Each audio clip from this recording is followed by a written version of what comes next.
तो हेलो नमस्ते अस्सलाम वालेकुम और सारे देवी देवताओं की जय। ये अपने उन भाइयों के लिए जो धाम से जुड़े थे, जो खुद अपना दरबार चला रहे। दृष्टि खुली नहीं है लेकिन लोगों का इलाज कर रहे हैं। अभी मैंने एक वीडियो डाला था, मैंने ये बताया था जब तुम्हारी दृष्टि खुली नहीं होती और तुम सामने वाले को आशीर्वाद देते हो तो ज़रूरी नहीं है कि वहाँ से कोई सिद्धि या कुछ अच्छी चीज़ जाएगी। हो सकता है प्रेत भी चले आए, जिन भी चले आए, तुमको पता नहीं है ना, क्योंकि तुमने तो ईश्वर के नाम पे दरबार लगा दिए। ईश्वर जैसे तुम्हारी सुन रहा है वैसे उसको हर किसी की सुननी है। जो जिन तुम्हारे पीछे खड़ा है उसकी भी सुननी है ईश्वर को।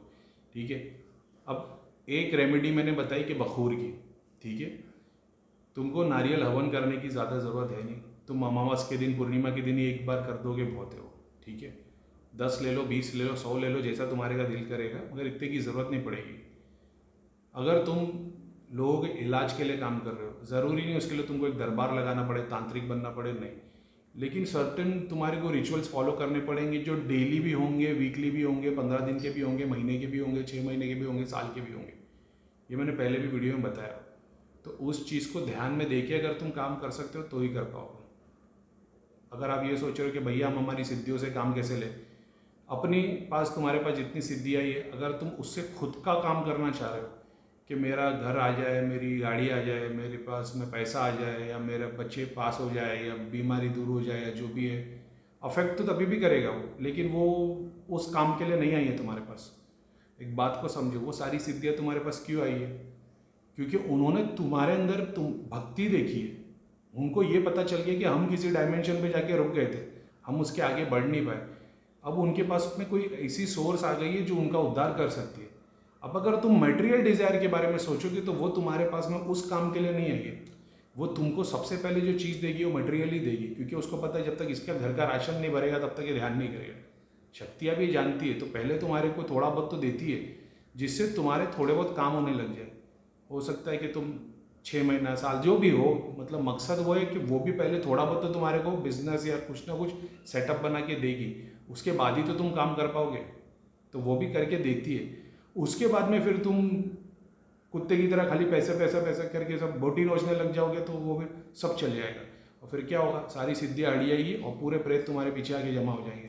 अब तुम जिन जिन का काम करोगे सबको प्रेत लगना शुरू हो जाएंगे, क्योंकि उनको भी अपनी बस्ती बसानी है।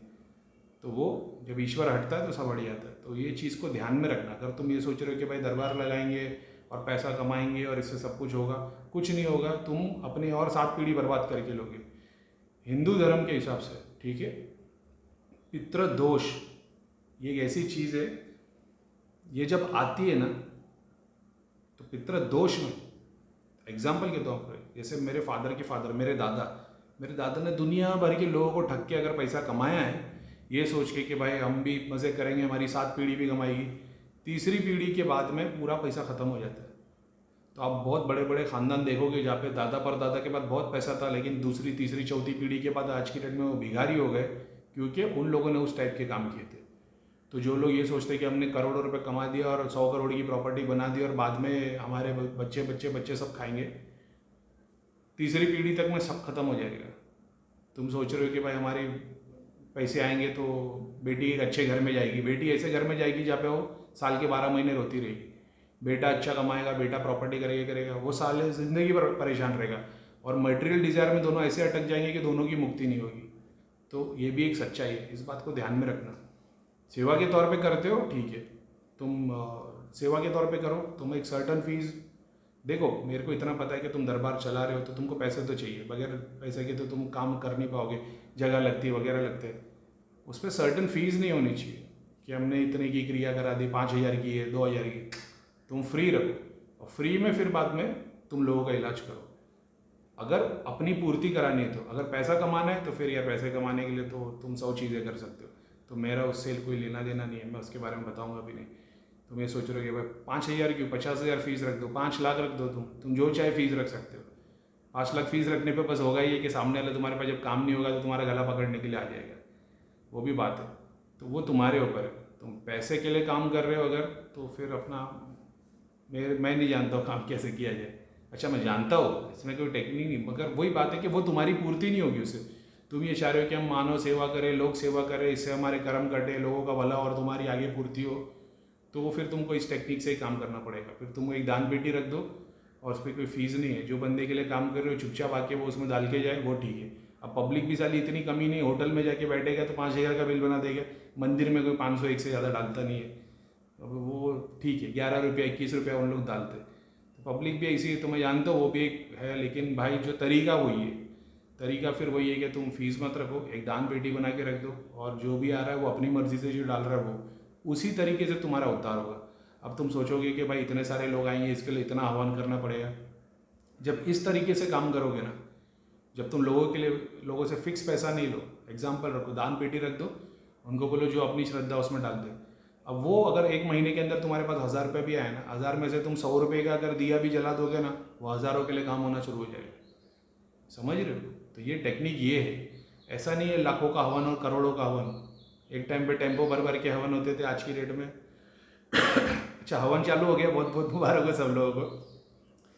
पहले हवन में शक्ति थी, फिर हवन में शक्ति नहीं थी, अब वापस हवन में शक्ति आ गई, बहुत बहुत मुबारक हो सबको।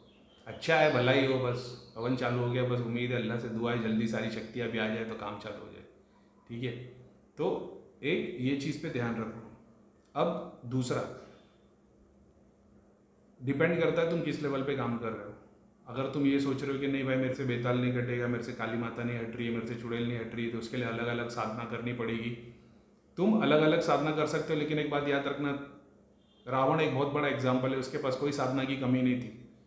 उसके सारे वेद, सारे पुराण, सब सब सब चीज़ की नॉलेज थी उसको, सारी साधनाएं किया था उसने, क्या नहीं किया था। मगर उसका हर्ष देख लिया, उसका एंड में क्या बोला मैंने, हर्ष ही बोला ना, अच्छा हर्ष उसका हशर देख लिया तुमने। ठीक है, तो वो चीज़ को ध्यान में रखना। अब हमने जो सीखा है, एक ही मंत्र से सबका काम कर सकते हैं। क्या अलग अलग मंत्रों की ज़रूरत है? अलग अलग मंत्रों की ज़रूरत है उन लोगों को जो उस लेवल का काम कर रहे हैं। प्लस एक कैटेगरी होती है तांत्रिक की, ठीक है, और एक कैटेगरी होती है किसी संत की, गुरु की, योगी की। अब योगी का मतलब वो नहीं जो योग करता है, योगी यानी वो यूनियन जिसकी ईश्वर से यूनियन हो गई है। तो इसको तंत्रों की ज़रूरत नहीं पड़ेगी। आप हिस्ट्री में जब जाओगे ना, तो आप देखोगे बड़े बड़े तांत्रिक, महाविद्या, विद्या वाले जब किसी गुरु के पास आए, उन्होंने अपनी शक्तियों का प्रदर्शन किया, मतलब ईगो में आके नहीं, मगर उन्होंने बताया कि मेरे पास ये चीज़ है। मैं जैसे इस्लाम में बहुत सारी सूफियों की स्टोरी, जब एक वली दूसरे वली को मिलते थे तो वो करिश्मे दिखाते थे। जैसे एक वली का मेरे को किस्सा याद है, वो एक दूसरे वली के पास आते और बोलते, आपस में बैठते बातचीत करते, बोलते खुदा की इबादत में तुमने क्या पाया? तो वो बोलता है 1 मिनट। वो उसके पास में एक कटोरी रहती है, झोली रहती है, कटोरी में राख रहती है, राख निकालता है, वो चीलम लेता है, चीलम के अंदर वो थोड़ी सी राख डालता है, जला के फूंक मार के जैसी चीलम को पटकता है, ऐसा उल्टा करता है, तो इतना बड़ा सोने का टुकड़ा गिरता है उसमें से। तो दूसरे वली देख के चौंक जाते, बोलते ये क्या है? बोले मैंने ये पाया है। तो बोले क्या? थूक, मतलब जैसे थूकते हो ना, तो एक बहुत बड़ा पत्थर रहता है, जैसे उस पर थूक गिरती है ना, पूरा पत्थर सोने का हो जाता है। तो बोलते मैंने ये पाया। तो अब कोई बोलेगा गोली स्टोरी है, बहुत सारे अलग अलग ग्रंथों में उनके नाम से स्टोरी रहेगी। जैसे किसी मुसलमान ने बताया तो उसने पीर लगा दिए, कोई हिंदू आदमी बताएगा तो बता देगा पंडित है। लेकिन बेसिक आइडिया वही है कि तुम्हारी कहाँ तक पहुँच है। तो तुम तंत्र की स्टडी कर रहे हो, तुम्हारी नॉलेज उसमें है, तुम्हारा अट्रैक्शन उसमें है, शक्ति में है। तो शक्ति का काम एक दिन का भाई, शक्ति का काम एक दिन का। एक दिन में तुमको जलवा दिखा देगी, 3 दिन में तुम ठीक हो जाओगे। योगी वाला काम थोड़ा स्लो है, लेकिन योगी वाले काम में तुम्हारी 7 पीढ़ी सेट हो जाएगी। तुम्हारी 7 पीढ़ी में किसी को कोई तांत्रिक के पास भटकने की ज़रूरत नहीं पड़ेगी। आज हमारे दादा परदादा लोग ने वो काम, संत नहीं मिले और तांत्रिकों के चक्कर में लगे होंगे, तब आज हमारी भी पीढ़ी ऐसी है। तो आज मैं भी ऐसा हो, कल मैं भी तांत्रिकों के चक्कर में लगाऊंगा तो मेरे बच्चों को भी तांत्रिकों के चक्कर में घूमना पड़ेगा, क्योंकि इन्होंने शक्तियों को यूज़ किया। यही जगह पे अगर कोई संत मिल गया होता तो मटेरियल डिज़ायर भी सारे पूरे हो गए थे, स्पिरिचुअल डिज़ायर भी सारे पूरे हो गए होते, मुक्ति भी प्राप्त हो जाती और अच्छी खानदान, फैमिली सब अच्छे निकलते। क्यों? क्योंकि कोई सिद्ध पुरुष, अच्छा इंसान हम लोग को मिल गया। अभी कैसे मिलेगा? किसी के पास सर्टिफिकेट तो है नहीं। तो अभी वो एक लंबी स्टोरी है, लेकिन बात यही है, अभी स्पिरिचुअल गुरु जब रहता है तो ये स्पिरिचुअल गुरु हो गया, ये योगी हो गया, ये तांत्रिक हो गया, इन दोनों के बीच में ज़मीन आसमान का फ़र्क है। तो इसके पास में 25 अलग विद्या होगी, ये हर चीज़ का स्पेशल, मतलब इसके पास तंत्र की भी क्रिया होगी, यंत्र की भी होगी, मंत्र की भी होगी, शक्ति भी होगी, जिन भी होगे, परी भी होगे, काली माता की भी विद्या होगी, शिव जी की होगी, और सारी एक एक विद्या होगी। ठीक है, मगर एक ही संत होगा। अब इन दोनों को कंपेयर किया जाए, 40 साल की दोनों की साधना ले ली जाए और दोनों को कंपेयर किया जाए, तो भाई ये हर चीज़ में इससे हमेशा आगे रहेगा, क्योंकि इसने सीधा ईश्वर को पूजा और इसने हमेशा शक्ति को पूजा है। शक्ति भी एक टाइम पे अपने जो शक्ति को पूजने वाला है उसको एक टाइम पे ऐसे वे लेके आ जाती है जहाँ पे उसको शक्ति को छोड़ के ईश्वर को पूजना पड़ता है, उसको सब कुछ त्यागना पड़ता है। या मैं अपने आप को बहुत बड़ा एग्जाम्पल मानता हूँ, दूसरों के कंपैरिजन में जो सिद्धि और शक्तियों के लिए रो रहे, और मैंने सिर्फ दिल में मेरे ये आ गया था कि ये सिद्धियाँ शक्तियाँ मेरे को उस लेवल पे नहीं दिखा रही है और मेरे को झूठ दिखाया जा रहा है कि इसकी क्रिया आ गई, ये हट गया, वो हट गया, और ये उस चक्कर में मैंने इन सबको त्याग दिया था। ये जिसने सिद्धियों को अचीव किया वही जान सकता है कि मेरे में इतना चीज़ में इतनी सारी स्क्रीन यूज़ करता था, कोई स्क्रीन नहीं है मेरे पास आज की डेट में, ठीक है, मेरे पास आज की डेट में कोई स्क्रीन नहीं है। मैं दृष्टि से अगर मैं देखूंगा भी ना, तो पहले ऐसा था ना, मैं धनाधन एक एक सेकंड में केस देखता था, अभी मेरे को दृष्टि से ध्यान देके केस देखना पड़ेगा। लेकिन मेरे को इस बात की खुशी है कि मेरे को झूठ बताने की ज़रूरत नहीं पड़ेगी लोगों को। अब वो भी ऊपर वाला देता है, मकसद होता है उसका। जैसे ऊपर वाले ने तुमको कमाई, तुम कमाई करने जा रहे हो, तुम पैसा कमाने जा रहे हो सकता है तुमको एक ऐसा धंधा दे दे जो 2 नंबर का हो। अब तुम्हारे पास पैसा तो आ रहा है भाई, बोल दिल पे पहाड़ रख के वो जब तुम उसके लिए बलिदान करोगे, नहीं भाई ये धंधा गलत है, मैं नहीं करूँगा, तुम्हारी 7 पीढ़ी है ना, उनको ये कभी नौबत नहीं आएगी। ये बहुत बड़ी बात है इसकी इस्लामिक, क्योंकि मैं अपने आप को लकी मानता हूँ मैं मुसलमान पैदा हुआ, क्योंकि बहुत सारी चीज़ की जो सोर्स है ना मेरे को इस्लाम से मिल जाती है, तो मैं वो फिर स्टेप उठाता नहीं। अपने को पहले ही बता दिया गया कि एक हलाल कमाई है, एक हराम कमाई है। हराम कमाई हमेशा ज़्यादा रहेगी और हमेशा तुमको ज़्यादा डिज़ायर, लेकिन उससे तुम्हारे डिज़ायर और बढ़ेंगे। तुम्हारे एक गाड़ी आएगी तुमको लगेगा 4 गाड़ी ले लो, 4 गाड़ी आएगी तुमको लगेगा प्लेट ले लो, ये कभी रुकेगा ही नहीं, समझ रहे हो। तो ये चीज़ की नॉलेज बचपन में ही मिल गई थी, उसी के ऊपर से हम लोग बड़े हुए, तो अपन ने चीज़ को समझा है कि ये सिद्धियाँ शक्तियाँ, अगर मैं आज की डेट में मेरे पास सारी सिद्धियाँ आ जाए, मेरे को क्या काम है, बस लोग आए उनको चेक करते जाना है, चेक करके उनको ये बताना है ये प्रेत है, ये क्रिया ये है, फलाना ढेमका। वो बोलेगा मैं नहीं मानता, मैं उसके घर की 36 चीज़ बता दूँ, उसके साथ हुई हुई 36 चीज़ बता दूँ, अब वो यकीन कर लेगा। अब मैं बोल दूँगा या भाई 11,000 की क्रिया करा रहे, 11 के 21 भी बोलूँगा, 51 बोलूँगा, सामने वाला करा देगा, मेरा काम हो गया, मैं सिद्धियों को भोग भी चढ़ा दूंगा, हम लोग दोनों का काम हो गया, इस बंदे का काम नहीं हुआ। ये आज मज़े कर रहे हैं, ये शक्तियाँ जो है ये क्यों किसी डायमेंशन पे आके अटकी है, क्योंकि इनको चाहिए भोग, जिसे हमको चाहिए भोग। मेरे को पैसा चाहिए, मेरे को गाड़ी चाहिए, मेरे को दुनिया के मज़े चाहिए, वैसे उनको भी मज़े चाहिए, वो नहीं चाहते अपनी मुक्ति हो, समझ रहे हो। उनको मोक्ष नहीं, उनको निर्वाण तक नहीं जाना है, वो जीना चाहते हैं, डिज़ायर में जीना चाहते हैं, तो उनको भी भोग चढ़ाना पड़ता है।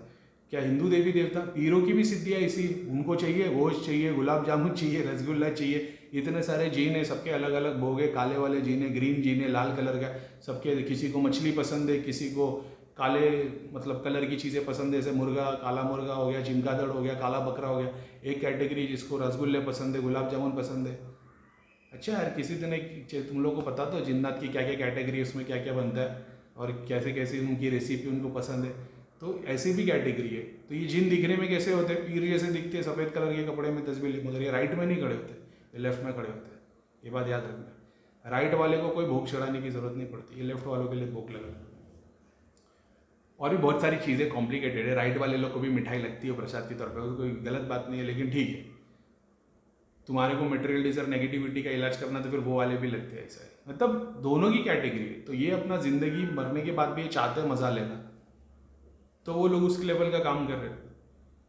अब मैं कितना भी पैसा कमा लूँ, ये शक्तियाँ फिर मेरे भी तो बच्चों को परेशान करेगी, समझ रहे हो। अब मेरी दृष्टि खुली है, मैं लोगों को चेक कर लिया, अब ये चीज़ मेरे को मटेरियल डिज़ायर में खींच के लेके आएगी। मैंने अपनी मुक्ति कराने काम नहीं किया, मैंने ज़िंदगी में पैसा बनाने के लिए काम किया। मरने के बाद तुमको लगता है मेरे को मोक्ष मिलेगा, 7 डायमेंशन क्रॉस करूँगा, ये शक्तियों को जो मैं यूज़ कर रहा था उन्हीं के पीछे है कि मैं खड़ा हो जाऊँगा। और इतना टाइम जितना इन लोग ने निकाले उससे डबल टाइम मेरे को निकालना पड़ेगा ना, क्योंकि उनको तो 2500, 1500, 50,000 साल का एक्सपीरियंस हो गया है, इसको नहीं होगा, मेरे को नहीं होगा, तो भी और निकालने पड़ेंगे ऐसे। तो सिद्धियों को त्यागना, जब आप पढ़ोगे तो अपना वेद और उपनिषद वगैरह, बड़े बड़े महान गुरुओं ने अपनी सिद्धियों को त्यागा है, ठीक है। और ये गोली वाली ज्ञान की बात नहीं कर रहा कि मुंह से बोल दिया सिद्धियों को त्याग दिया, दिल से त्यागा है। तो जब सिद्धियों को त्यागोगे तो तुमको क्या लगता है वो छोड़ देती भाई, बहुत सारे तुम्हारे को भी डैमेज करके जाती हो, क्योंकि तुमसे रूठी हुई है। मैं तो जानता हूँ मेरे से तो आपकी बहुत सारी सिद्धियाँ रूठी हुई है, क्योंकि मैंने उनकी मर्जी का काम नहीं किया। मेरे को ऊपर वाले ने अक्ल दिया, ऊपर वाले ने बताया है कि तुम, एक आदमी आ जाएगा बोलेगा नहीं यार तुमको सिद्धियों ने इतना बताया, तुमने उनको ही गलत बता दिया। मेरे को उन्होंने बहुत सारी चीज़ें बताई, लेकिन दूसरों के लिए उन्होंने गलत बताया। मैंने खुद के लिए उनको नहीं त्यागा, मैंने दूसरों के लिए त्यागा। ये बहुत बड़ी बात है। जब उस लेवल पे पहुंचोगे तब तुमको समझ में आएगा। कोई बता रहा नहीं तुमको सिद्धियों के आगे समर्पित होना पड़ता है, जब तक उनकी नहीं सुनोगे तुम्हारा काम नहीं होगा, तुम्हारे को स्पिरिचुअल और मटेरियल ग्रोथ नहीं देंगे। ऑफकोर्स सही बात है, तुम समर्पित हो जाओ ना भाई। तुम किसी चोर के आगे, किसी माफिया के आगे समर्पित हो जाओगे, जो बोलोगे वही करूँगा, तो तुम वो चोर ही बनोगे। समर्पित होना मतलब क्या है? जब तुम ईश्वर के सामने जाओगे तो ईश्वर तुमको क्या पूछेगा? तुम बोलोगे हम तो गुरु की तलाश में थे, हमको तो पता ही नहीं, और हम तो सच्चा गुरु सोच के गए थे, वो तो आपका मंदिर बना हुआ था वहाँ पे, हनुमान जी का मंदिर था, शनिदेव का मंदिर था, मुसलमान पीर की दरगाह थी, हम तो तेरा ही नाम लेके गए थे। अब वो ऐसा तांत्रिक निकला तो हम क्या करें? तो ऊपर वाला क्या पूछेगा? मेरी दी हुई किताब नहीं थी क्या तुम्हारे पास? सबसे पहला सवाल ही वो ये करेगा कि मेरी दी हुई किताब नहीं थी क्या तुम्हारे पास? अपनों से बड़ों के पास जाने से पहले मेरी दी हुई किताब तुमने पढ़ी थी कि नहीं पढ़ी थी? तो ये बहुत इंपॉर्टेंट बात है। तो बहुत जगह पे आता है, और मैंने ये हासिल किया, सिद्धियों को त्याग के मैं कम से कम पहले से 200 गुना ज़्यादा आगे बढ़ गया अल्हम्दुलिल्लाह। तो मेरे को इस बात की खुशी है, क्योंकि मैंने जब सारी सिद्धियों को त्यागा था, मैंने जब सब कुछ हटाया था, बहुत सारे फिजिकल और मेंटल बहुत सारा डैमेज हो गया था मेरे ऊपर, लेकिन हमारे पे गुरु का आशीर्वाद है। मानसिक जब चालू था अपना, वो 4-6 महीने में जो हुआ है मेरे को भी निकालना नहीं, लेकिन ये धाम वाले दरबार वाली बात चालू है, ये ज़रूरत है तुमको समझने की। ये सारा कुछ हटने के लिए बहुत टाइम लगा है, और ऐसा नहीं है कि करीम भाई के पीछे कोई नहीं पड़ा था, भाई सब पीछे पड़ गए थे, क्योंकि ये मौका था बजाने का, ठीक है। मगर मैंने ये जाना कि जब मैंने सिद्धियों को मैं सबको बोलता था कि सिद्धियाँ तुमको, ऊपर वाले और तुम्हारे बीच में जो सबसे ज़्यादा क्रिटिकल चीज़ें आती है वो सिद्धियाँ है। जब इन सबको हटाया ना, मैंने ऐसे ऐसे दर्शन किए और ऐसे ऐसे क्या बताऊँ मैं, लेकिन ठीक है, मेरे को इतना समझ आया, मैं 200 गुना आगे बढ़ गया, मेरे को समझ में आ गई चीज़। अब मेरे को हवन करने की ज़रूरत नहीं शक्ति को बुलाने के लिए, समझ रहे? इस लेवल पे तुम तब भी पहुँचोगे जब तुम्हारे दिल से मटेरियल डिज़ायर निकलेगा। बोलना बहुत आसान है कि मटेरियल डिज़ायर ख़त्म करो, बड़े बड़े गुरु डूब गए तो हम तो कोई गिनती ही नहीं है, लेकिन ठीक है, अपना काम वो है, जो हम सीखे वो आप लोगों को बता रहे। मटेरियल डिज़ायर में भी तुम जी सकते हो भाई, तुम 83 लाख पूरी योनी जी के जाओ, मेरे को कोई प्रॉब्लम नहीं है, जी सकते हो वो भी। तो तांत्रिक एक लेवल पे काम करता है, योगी एक लेवल पे काम करता है। तांत्रिक को हर बीमारी का इलाज अलग पता है, ठीक है, कि भाई इससे ये होगा, बुखार का इलाज अलग है, पेट दर्द का अलग है, ब्रेन का अलग है, हड्डी का अलग है, चमड़े का अलग है। तो वो हर स्पेशलिस्ट डॉक्टर, उसकी सारी विद्या उसके पास होती है। एक होता है जो बोलता है मेरे को पता नहीं, मैं तुम्हारे लिए दुआ कर दूँ, अगर ईश्वर ने ठीक कर दिया तो कर दिया। अगर ईश्वर चाहेगा ना तो वो सारी बीमारी को एक साथ ठीक कर देगा। ये वो यूनियन की बात होती है, ये वो योगी की बात होती है। तो हमेशा वो लेवल पर, हमेशा मेरे हिसाब से वही सबसे ज़्यादा है। ये वाला कोई काम करके दे देगा तांत्रिक। योगी बोलेगा तुम डाइट फॉलो करो, एक्सरसाइज करो, धूप में निकलो, थोड़ा चला करो, तेल का मत खाओ, चटपटा मत खाओ, ये मत खाओ, तो आदमी बोलेगा इससे अच्छा तो साला हमारे यहाँ। तांत्रिक क्या बोलेगा? कोई कुछ करने की जरूरत नहीं, बिंदा जो खाने है खाओ, घर पे आराम से बैठो, कोई धूप में नहीं, एसी में गाड़ी में घूमो, लेकिन ये वाली 2 गोली खा लिया करना, इससे तुम्हारा डायबिटीज़ भी कंट्रोल पे रहेगा, कोलेस्ट्रॉल भी कंट्रोल पे रहेगा। तो बस इतना है कि इसमें तुम 100 साल जीने वाले थे, यहाँ पे तुम 50 ही जियोगे। तुम्हारे डोजेज बढ़ते जाएंगे। आज तुम डायबिटीज़ की गोली ले रहे हो, उसका तुमको डबल लेना पड़ेगा। आज एक शक्ति को हटाने के लिए 4 शक्ति को यूज़ किया है, कल वो 4 शक्ति को हटाने के लिए 40 यूज़ करनी पड़ेगी। तो आज नारियल का हवन लग रहा है, कल तुम्हारे को 51 भोग चढ़ाने पड़ेंगे। तांत्रिक वाली विधि वो, ये सारा कुछ करने के बाद जब तुम मरोगे ना, तो बीवी बच्चों के पास में जो शक्ति आएगी वो यही तांत्रिक की आएगी। अब उस वक्त अगर कोई योगी मिल गया तो बच्चों को सिखाएगा बेटा जाप करो, तो उस तांत्रिक की सारी सिद्धियाँ उसके साथ में रह के वाइट हो जाएगी। वाइट होने के बाद फिर वो बंदा तुम्हारे घर का लोगों का भला करने लगेगा। तो बेसिक कॉन्सेप्ट, जब तुम तांत्रिक के चक्कर में पड़ते हो तो फिर तुम भी वही रहे, वही तुम्हारा काम धंधा अटकेगा, फिर तुम और जाओगे, सेम चीज़ बच्चों के साथ में होगी, ये चलता रहेगा। यहाँ नहीं होगा, क्योंकि यहाँ पे से अगर तुमको आशीर्वाद मिल गया, यहाँ यानी राइट वाले की बात करो, हालांकि मेरा ये हाथ लेफ्ट है तो बहुत बोलेंगे कि करीब मैं बात राइट की करते हो तांत्रिक की। तांत्रिक वाली सिद्धियाँ यूज़ करोगे, तांत्रिक के पास जाओगे, वो तंत्र की टेक्निक को यूज़ करेगा, दिखाएगा यही कि मैं ईश्वर का बंदा हूँ, लेकिन वो टेक्निक जो यूज़ करेगा उसमें वो भूत भी यूज़ करेगा, प्रेत भी यूज़ करेगा, जिन भी यूज़ करेगा, क्योंकि उसका मकसद क्या है? तुम ठीक होना। तुम कैसे ठीक होगे? कल तक हम सारे पितरों को खोलने की क्रिया बता रहे थे, कैसे बताए जा रहे थे? नेगेटिविटी हटाने के बाद पितृ मलिन है तो पितृ मलिनता से हटेंगे, पितृ बंधन से मुक्त हो जाएंगे, ठीक है। अब फिर आज की डेट में क्या हो रहा है, पितृ बंधन में हो रहे हैं। तुम्हारे शरीर में कौन तकलीफ दे रहा है, पितृ। अब तुमसे निकल नहीं रहा हो,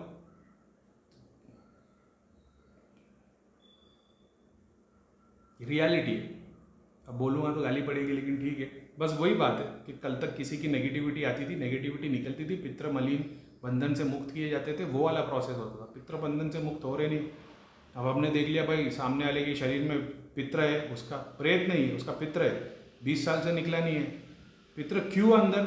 क्योंकि एक ऐसी शक्ति ने उसको बांध के रखा है जो हमसे नहीं निकल रही। तो हमने क्या कर दिया, हमारी सारी सिद्धियों को बोल दिया बंधन लगा दो। अब देखने वाले को, अब उतने लेवल पे कोई देखने वाला भी होना चाहिए। तुम किसी दरबार में जाओगे, तुम्हारी तकलीफ 90% खत्म हो जाएगी, 10% तब भी रहेगी तुम्हारे अंदर। अब तुमको बोल दे कि 50 साल पुरानी क्रिया, टाइम लगेगा निकलने, ऑफकोर्स निकलेगा, सच बात है। टेलीफोन के वायर की तरह तुम्हारी बॉडी की नसों में घूमी हुई रहती, तो एकदम से खींचोगे तो नस फट जाएगी। तो वो तो समझ में आता है, स्लो स्लो निकलता है। लेकिन जब तुम देखते हो, सामने वाले को देखोगे, तुमको दिखेगा बंधन में पितृ, ठीक है, ऐसा दिखाई देगा। अगर मैं किसी को देख रहा हूँ आज की डेट में, मैं देख रहा हूँ हाँ भाई इसकी क्या स्टेट है, तो देख रहा हूँ अभी साइड में पितरों के स्टाइल पे एक लाइन बनी, जिसे खोलोगे तो अंदर एक और लाइन दिखाई देगी, फिर दूसरी खोलोगे तो लाइन दिखाई देगी, 108 तक लगेगी वो में से एक एक एक एक एक खोल के, आखिर में बंदा दिखाई दिया। यानी जिसने बंधन किया है उसकी 108 सिद्धियाँ है। तो जब मैं देख के पहुँच सकता हूँ तो खोलना तो बहुत दूर की बात है। जहाँ तक तुमने देख लिया वहाँ तक तुम क्रिया खोल सकते हो। एक बात ऐसी भी आती है, तुमको वहाँ तक पहुँचना पड़ता है, ठीक है, जो भी है। तो कल तक पितरों को मुक्त किया जा रहा था, अब पितरों को बांध दिया जाता है। तांत्रिक क्यों सक्सेसफुल रहता है? दरबार लगाने वालों के टॉपिक पे ही चल रहा हूँ मैं अभी तक, ठीक है। ऐसा नहीं बोलना करीम भाई दरबार वालों की बात करें तो कहाँ चले गए, क्योंकि कॉन्सेप्ट तो वही है ना, तो घर घर की कहानी है। तांत्रिक सक्सेसफुल क्यों रहता है? तुम किसी चीज़ से दुखी हो, तुम किससे दुखी होंगे? तुम्हारे पास नेगेटिविटी आई होगी। अगर ऐसी ऊपर वाला इम्तिहान ले रहा है उसकी बात नहीं करो, अगर तुम्हारे घर पे नेगेटिविटी है, जो भी है, भूत प्रेत चुड़ैल, वो छोड़ दो, नेगेटिविटी तुम्हारे घर पे ये कैसे आई है? क्योंकि तुम्हारे घर के पितर हट गए। जब तक घर के पितर खड़े रहेंगे नेगेटिविटी घर में नहीं आएगी। अब वो लोग भी दिखाते, तो बहुत बार जो ऐसे पितर रहते ना जिन्होंने घर प्रॉपर्टी और सब कुछ बनाया है और तुम उसको नहीं पूज रहे होते, अमावस पूर्णिमा के दिन या जो भी तुम्हारी रिचुअल्स है उसके हिसाब से नहीं पूज रहे होते, कभी कभी वो खास तौर पे जब तुम मटेरियल डिज़ायर में लग जाते हो, शादी होने के बाद तुम्हारे एक्स्ट्रा मैरिटल अफेयर है, बच्चे को ड्रग्स की आदत लग गई या दारू पी रहे या कुछ भी कर रहे हैं, उन लोग कुछ ऐसे झटके देते जिससे तुमको रियलाइज़ हो। अब जब वो पितर हटते हैं ना, तुम्हारे घर में प्रेत आ जाते हैं। अब वो तुम्हारे को ये, मैं हूँ एग्जाम्पल के तौर पे, मेरा बाहर अफेयर भी चालू है, मैं रात में दारू भी पी रहा हूँ, मैं कुछ ना कुछ गलत काम कर रहा हूँ, पैसों की चिंता नहीं है मेरे को, पैसा है मेरे पास, मैं ये इंजॉय कर रहा हूँ। पितर नहीं चाहते तुम वो काम करो, पितर हट जाते हैं। जैसे पितर हटते तो फिर नेगेटिविटी अट्रैक्ट होती, इसमें 2-4 साल 5 साल निकल जाते हैं। फिर अपन किसी बाबा के पास जाते हैं और अपने को पता चलता है कि भाई तेरे को तो भूत प्रेत लगा हुआ है। अब वो नहीं ये काम करेगा कि तुम्हारे पितरों को बुलाए, एक तो चल अरदास लगा देते, नेगेटिविटी को हटाएगा। जब वो जैसी नेगेटिविटी को हटाएगा ना तो पितर परेशान हो जाते। पितर को दिखता है कि भाई ये नेगेटिविटी हमने भेजी थी, क्योंकि ये लोग सही लाइन में नहीं थे। अब तांत्रिक क्या करेगा? नेगेटिविटी को हटा देगा। नेगेटिविटी को उसने हटाया, पितर फिर से नेगेटिविटी भेज देंगे। अब तांत्रिक के पास तुम दोबारा जाओगे, बोले भाई 1 महीना ठीक था, वापस खराब हो गया, वो देखेगा, वो समझ जाएगा। अब वो क्या करेगा? वो तुम्हारे पितरों को बांध देगा। पितर तुमको कुछ साइन दे रहे थे, कुछ चीज़ें बताने की कोशिश कर रहे थे, तुम्हारा भला करने की कोशिश कर रहे थे, लेकिन तुम उस रास्ते में आए नहीं। अब तांत्रिक क्या करेगा? तांत्रिक पितरों को बांध देगा। तो पितरों को कैसे बांध सकते? आप तो बोले करीम भाई देवी देवता के ऊपर होते, जैसे 10 कुत्ते मिलके भी एक शेर को मार सकते हैं ना, वैसे ही। अब मैं देवी देवता वो पितर वो डायलॉग नहीं लेना, बुरा मत मानना, लेकिन शक्ति की बात कर रहा हूँ। तो 10 दूत मिलके भी एक देवी देवता को पकड़ सकते हैं, 10 देवी देवता मिलके भी पितरों को पकड़ सकते हैं, ऐसा है। अब इसमें कोट नहीं करना करीब मैंने कुत्ता बोला, ठीक है, लेकिन बात का मतलब समझा। 10 आदमी मिलके एक आदमी को मार सकते हैं ना, जैसे 10 चोर मिलके एक पुलिस वाले को पकड़ सकते हैं, वैसी चीज़ है। बांध देते पितरों को। अब पितरों को बांध दिया है ना, अब सबसे पहली बात तांत्रिक क्या करेगा? तुम्हारे पितरों को बांध देगा। पितरों को बांध दिया, तुम आगे खड़े हो गए। अब तुमको ऐसा लगेगा अरे अभी फील है, अभी थोड़ी राहत है, अभी घर की रौनक बन गई, ठीक है। अब तुमको सेकंड चीज़ क्या चाहिए? हमने ये एक्सपीरियंस किया है, नेगेटिविटी रिजॉल्व होने के बाद दूसरी चीज़ जो बंदे को चाहिए होती है वो दृष्टि और सिद्धि है। तो आएगा भैया हमको दृष्टि सिद्धि चाहिए।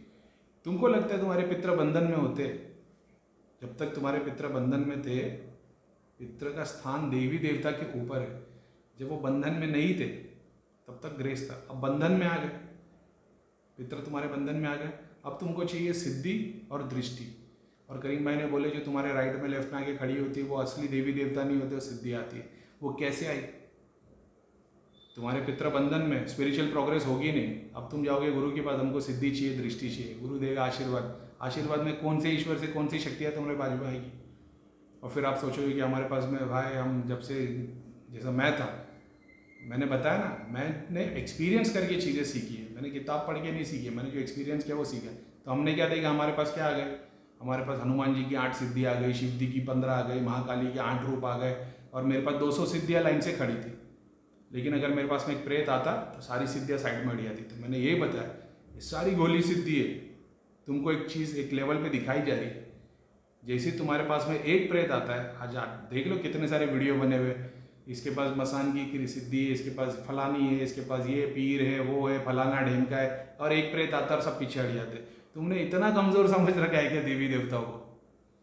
तुमने देवी देवता को इतना कमज़ोर समझा है कि हनुमान जी की सिद्धि थी, शिव जी थे, माँ काली थे, मसान माता थी, ये थी, वो थी। तुमने 50 सिद्धि गिना दी और एक प्रेत आया उसने सबको साइड में हटा दिया, क्योंकि तुम्हारे पास एक भी देवी देवता नहीं थे, तुम्हारे पास सूक्ष्म आत्मा ही थी जो उस लेवल की नहीं थी, तांत्रिक लेवल की। समझ रहे हो? इसके पास ये शक्ति आई है, एक ही प्रेत एक ही भेजा है, सबको गायब कर दिया। क्या गोली दे रहे हो कि इतने सारे देवी देवताओं का वहाँ से? कल तक मैंने ये बात सिखाई, जानता हूँ मैं, तो ठीक है। बोले कि करीम भाई आपने तो सिखाया था देवी देवता, मेरे को याद है जितना, आज भी वीडियोस अवेलेबल है। मैंने ये बताया वो सिद्धियाँ है, और वो सिद्धियाँ वो आत्मा है, वो कोई देवी देवता नहीं। समझ रहे हो? तो ये वाले प्रोसेस को तुम यूज़ करोगे। तुम गए, तांत्रिक ने तुम्हारे पितरों को बांध दिया, अब तुम आए बोले भैया हमको दृष्टि भी चाहिए, सिद्धि भी चाहिए। मैंने तुमको आशीर्वाद दिया, एक चुड़ैल भेज दिया, 2 प्रेत भेज दिया, अब वो सिद्धि दृष्टि का काम करेंगे। क्या सिद्धि का काम करेंगे? चुड़ैल या कोई भी शक्ति ले लो, प्रेत भी बोल दो, कोई भी चीज़ें देख लो, तुमको दिखाना शुरू कर देगा। तुम बोलो अरे मेरे को लोगों के प्रेत दिखने शुरू हो गए, तुम खुश हो जाओगे। तुम्हारी सिद्धियों के थ्रू तुम बोलेगे इसको मार लगाओ, तो वो ऑफकोर्स मार लगेगी, हीलिंग होगी उन लोगों की। वो वहीं तक का काम कर पाएंगे जहाँ तक की नॉलेज तुम्हारे पास है। अब वो सामने वाले जिसके पास एक काली की कारिका खड़ी है, उसको तुम ठीक करने जाओगे तो वो तुम्हारे दोनों प्रेत को खींच के गायब कर देगी। फिर तुम गुरु जी के पास जाओगे, गुरु जी करीम भाई हमारी दोनों चारों सिद्धियाँ गायब हो गई, क्या करें उसके लिए? फिर गुरु जी देखेंगे अच्छा इसने गलत जगह हाथ डाला, तो बोले ठीक है चल मैं देखता हूँ। फिर गुरु जी को उसको समेटना पड़ेगा, फिर अपनी तरफ से 4 सिद्धि देंगे। आप बोलेंगे हाँ अभी वाइब्रेशन आ गई, 4 सिद्धि आ गई। ये कितना बड़ा खिलवाड़ चल रहा है, समझ रहे हो? ये कितना बड़ा खिलवाड़ है। तो बोले यार फिर क्या दुनिया, ये है कॉम्प्लेक्स सिस्टम ही ऐसा है, किसी एक का कसूर नहीं है, ना तुम्हारा कसूर है, ना मेरा कसूर है, ना गुरु का कसूर है, किसी का कसूर नहीं। सिस्टम ही ऐसा है, ऐसा ही होगा, ऐसा ही चलेगा। समझ में आया? तो वो बात की फिक्र मत करोगे कितना है, लेकिन सिस्टम ही ऐसा, सिस्टम ऐसा ही चलेगा। सिद्धियों को मत पूजो, सिद्धियाँ मत लाओ, शक्ति के लिए पूजा मत करो, ईश्वर के नाम से करो। कुंडलिनी जागरण की कोई ज़रूरत नहीं, दृष्टि खुलने की कोई ज़रूरत नहीं है। एक सर्टन कैटेगरी आएगी जो बिलीव कर लेगी, भक्ति वाले बिलीव कर लेंगे, ज्ञान वाले नहीं करेंगे। ज्ञान वालों के लिए ही तांत्रिक और ये शक्तिज़म को यूज़ करना पड़ता है, समझे? क्योंकि वो ज्ञान से ही जाएंगे, और ज्ञान भी उनको यहीं लाके ख़त्म करेगा, यहाँ तक नहीं पहुँचाएगा। ऐसी बात है।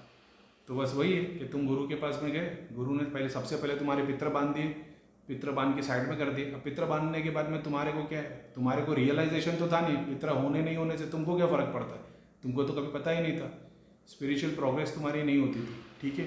अब तुम आए, तुमने बोल दिया भैया हमारी प्रॉब्लम तो सॉल्व हो गई, अब सिद्धि और दृष्टि दे दो।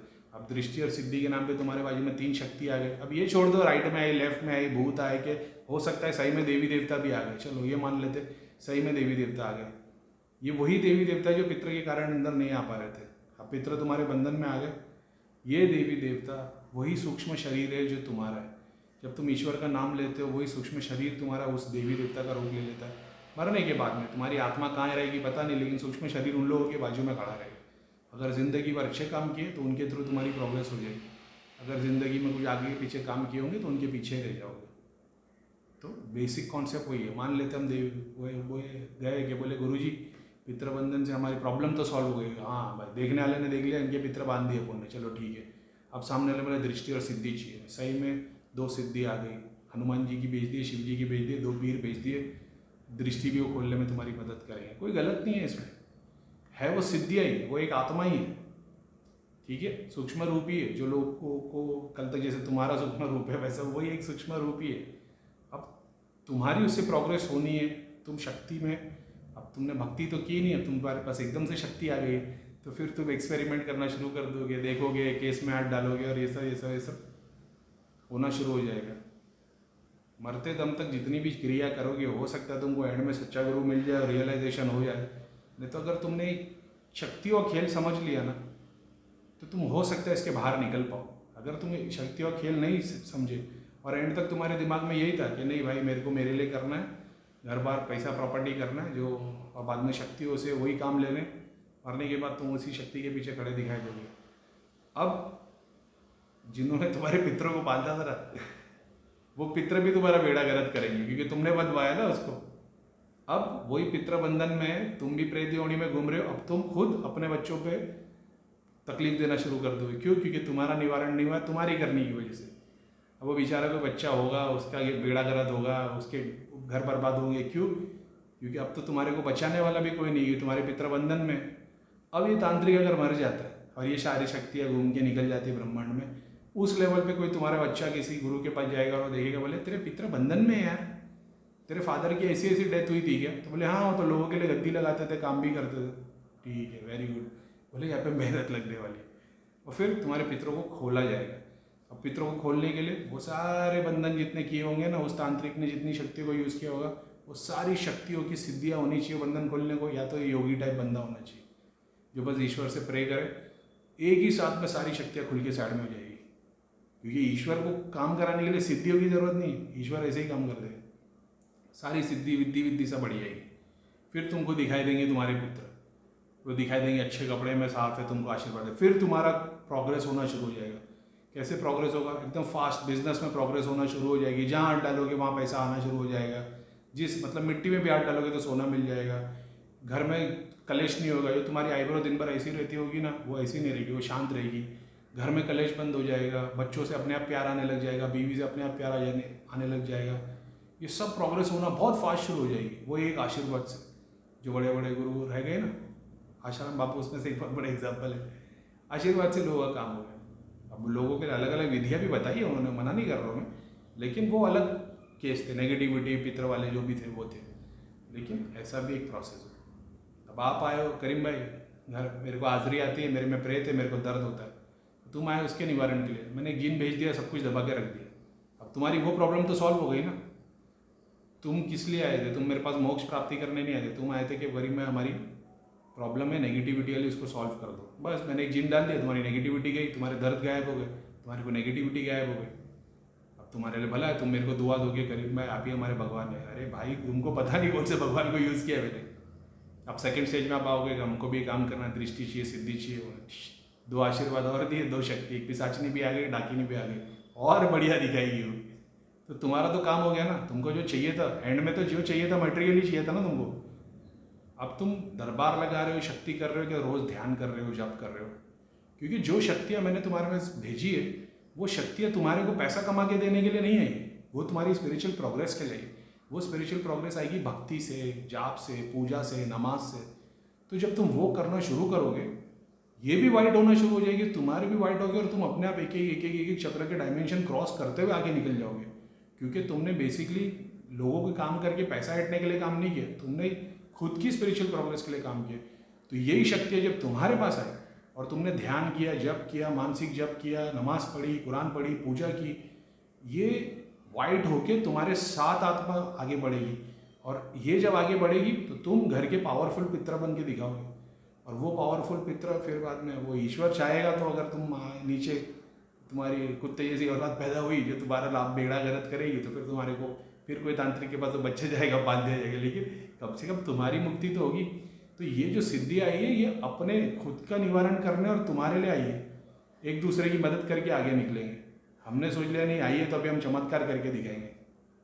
जितने लोगों के प्रेत निकालोगे, सबके प्रेत तुम्हारे पीछे खड़े होते हैं, क्योंकि उनको उनका निवारण करना है। अब तुम सिर्फ पैसा लिए जा रहे हो, ठीक है, तो कहाँ से कहाँ निकल गया फोन। 34 मिनट हो गया यार, स्टॉप नहीं होने तो 30 मिनट पे हो जाता था, क्या मालूम। एक और वीडियो बनाना पड़ेगा लगता है। चलो, सलाम वालेकुम।